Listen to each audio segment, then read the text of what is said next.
Yes, sir.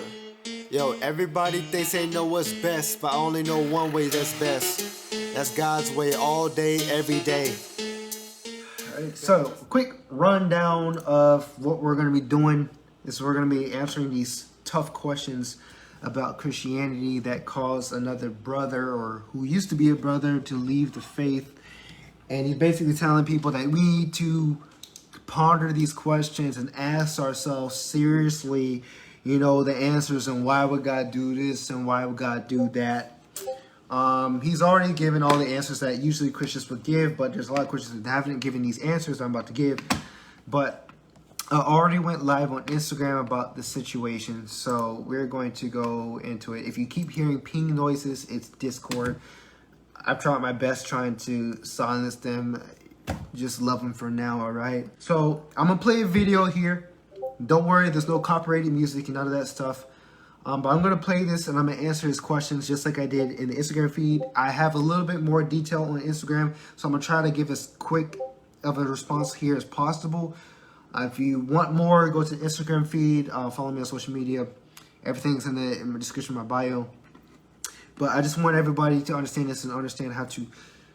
I want everybody to be focused on Christ and be better rooted in their faith and understand the answer to these questions the best way I know how to give them. I'm by no means claiming that I know everything. I'm still someone who needs my Savior, Jesus Christ, every single day, which is why I die daily. I don't know all the answers to all things, but I do know some things, and that's what I want to share today. And I'm going to explain it the best way I can, and hopefully this will answer your questions in ways that you may not even have heard before. All right, so this is a video by the homie X Neptune. He was saying, I gave up Christianity and the questions no pastor or preacher could answer. We're going to answer them in this chat. All of the questions he asked in this video are summed up in one big question that literally every single atheist or non-believer asks. Every single one asks the same question, but he asks a different question, so we're going to answer those as well. All right, so I'm going to give honor to that. We're going to go and start off the video, bada bing, bada boom. We're going to skip a little bit further because he kind of just talks about stuff, but... Listen, I just want you to stop. If you can't hear it, let me know. Blindly, and to actually think. Let's get into it. And ask questions. This video, by no means, I'm bashing anyone's religions. I'm bashing anyone's belief. Nothing like that. These are just the questions that I had. You guys been asking. I'm finally gonna tell you. Copyright. We ain't trying to hit no copyright strikes on this video. All right. Every single day. After a year of doing that and reading the Bible front to back, I have so many questions. I'm gonna keep it all the way to staff. I had so many questions you guys wouldn't even believe. The Bible, I'm not gonna disrespect the Bible. I don't disrespect anyone's religion. The Bible definitely has some good lessons in there. It definitely has a lot of wisdom. It teaches you how to walk in love. Walking in love is perfect. You know what I'm saying? That's all Jesus was about. However, after I read it front to back, so many questions. One of the first questions I had was, since God is the same today, yesterday, and forever, why back in those times did he have his chosen people, the Hebrews, the Israelites, whatever, why were they his chosen people? If God is the same today, yesterday, and forever, does that mean he still has only chosen people? Why did he choose this group of people above any other group? All right, we're going to stop there. I explained this in my Instagram live stream. First question that he asked is, why does God have a chosen people? Why out of all the nation, he chose one group of people? Let's go all the way back to the beginning. I'm going to keep it short because I already answered these questions before. In the beginning, there was Adam and Eve. They sinned. Then you go all the way down to Noah. Basically, humanity is corrupt. They're all sinful. They become very sinful and vile. And they start doing a bunch of abominations and all this stuff, having sex with angels, all this other type of stuff. Then Noah. Noah was the only one found righteous. The only one who kept God's word, who had reverence for the Lord, had the fear of the Lord in him, who actually followed God and who was righteous. The only one named righteous was Noah. He destroyed all the creation. After that was Noah, and then you go and continue. You have Jacob, and then you have Joseph, and then you have Abraham, Isaac, Jacob, and then all these other guys, right?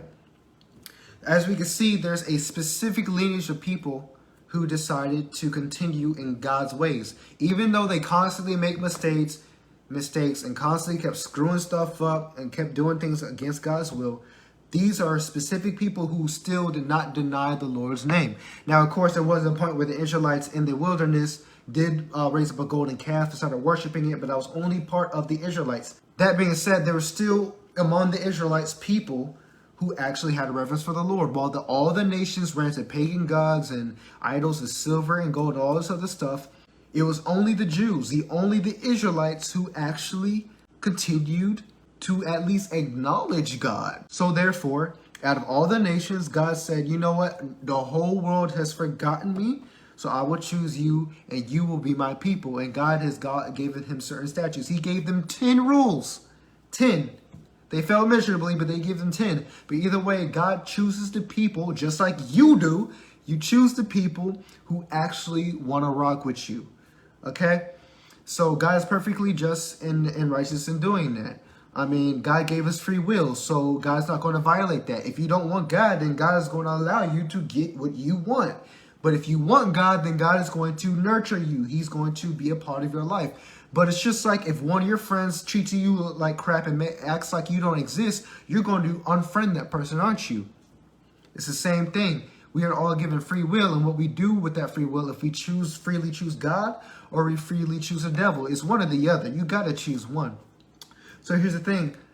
God is not going to make a bunch of robots. He wants what is honest, as he is also honest, true, and he is genuine, honest, and true. He also wants a people who is genuine, honest, and true. And even though these people were also stuck in sin, these are the only people who at least acknowledge that he is the God of all creation. So he chose his people. And by the way, people will be like, okay, well, he's going to get to this as well. Why would God only focus on this one people and say you can destroy all these nations and all this other stuff, and I'll just focus on you and all this other stuff? Well, here's the thing. God's people, Israel, are the only people, like I said, they're the only people who actually continue to reverence the Lord. Now, with that being said, through Israel, we were supposed to see an example through Israel of how God's people should act. That's why they had the book of Deuteronomy, Leviticus, and Numbers, and the moral law, because these were the people who were supposed to set the standard. This was the generation of the people who were supposed to set the generation for the rest of the lineages of the nations. Salvation, this is from Jesus' own mouth, salvation is of the Jews. So think of it like a generation, or think of it like a church. A pastor's job is to disciple the congregation so that sooner or later they would become his replacement. Think about this. When Jesus was talking to the disciples, he said, you will do the same things I have done and even greater works than these.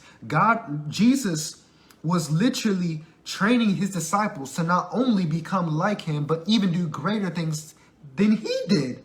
So in doing that, he was raising up generation and setting up a standard and example. And that's what Israel was supposed to also do, but they failed. So God was in no way neglecting the nations, but he chose one people who were going to be loyal to him to be the example for all the other nations. Notice after God freed Israel out of Egypt, how all the nations that they went by in the wilderness, they all feared the Lord. They all knew about the Israelites. They all said, these are those people who their God has freed. Everyone knew. These people were supposed to lead the whole world in bringing them back to reverence to the Lord. We're going to get more to that in a second as we go along with these guys' questions. Let's continue. I thought he's supposed to love us all. That was one of my first questions, right? And I would ask a lot of different pastors and preachers and like my uncles and aunts and cousins. And they all, of course, gave me their different answers. You know, they were saying because, what's his name? Abraham was like the first one to really devote his life to Christ. Or not Christ, but devote his life to God. So God was like, you guys will be my chosen people. He decided to choose Abraham to fulfill his will, blah, blah, blah. Different things of that nature. I was like, fine, whatever. That's completely fine. But still to this day, doesn't really make sense that God would have a chosen people. And if he's the same today, yesterday, and forever, if he had a chosen people then, question number 2. He still has a chosen people? You know what I'm saying? If he doesn't change, because it literally says he's the same today, it literally says he's the same today, yesterday, and forever. So also, Him being the same today, yesterday, or same in the past, now and forever, does not change the fact that what he declares holy is holy and what he declares wicked is wicked. So when people openly reject him and he declares justice on those people, he does that. He's been doing that from the beginning. He will always do that. So if it so happens that his chosen people are the only people from beginning all the way to end, those are only people who stay faithful to God, then God is perfectly just in passing judgment on all those who don't follow him. It's the same thing. So that whole statement, that doesn't even mix right with his question. But let's continue. Let's continue with the thing, because he's about to get to a second question that's going to help me better explain all this. So if he doesn't ever change, if back then he decided to say, hey, y'all gonna be my chosen people, I'm gonna allow you guys to win wars, I'm gonna allow you guys to kill people, I'm gonna allow you guys to go to different nations, and since they don't believe in me, you're gonna kill them, don't take any of their women and children, because I don't. This is called a hyperbole, an extreme way of thinking to try to make things sound very dramatic. Oh, I'm allow you to kill people in my name and all this other stuff. That's not the purpose of why God allowed Israel to conquer nations, okay? God allowed them to do that because it's just like why God would allow certain nations to thrive now. Think about it. Let's bring something more relevant, up to date, so you guys may be able to see this in a more reasonable explanation. Ukraine and Russia, right? Russia clearly wants Ukraine for their specific reasons. So Ukraine is not just going to sit there and be like, oh yeah, you can just come and invade and blow everything up. Like, come on. No one's going to do that. Nobody's just going to give their country up, even if it is in the name of some other God that they probably don't even believe in. And I'm going to get to another point in a second. God is the guy who's going to fulfill his promise. But I also want to explain that God is not starting crusades and saying, you know what I mean? This isn't like martyrdom. And honestly, none of these people are innocent, nor the Israelites, nor are these nations that are being subdued are innocent. Israel's being allowed to contribute these nations because simply talking it out just doesn't work. It's just like King David, right? We know, everybody says everything that happened in the line of King David and when he was reigning was so good and righteous. Even atheists and people who don't believe would say, yeah, King David would be a really good king and all this other stuff, right? So if David goes out conquering kings and queens and countries and stuff, it's seen as good, and David is seen as a good king. But yet when God commands the Israelites to go, and let's not forget, King David was also a man after God's own heart. But when God brings his people, Israel, through the wilderness, and he allows them to take control and conquer cities, that's all of a sudden cruel and ridiculous.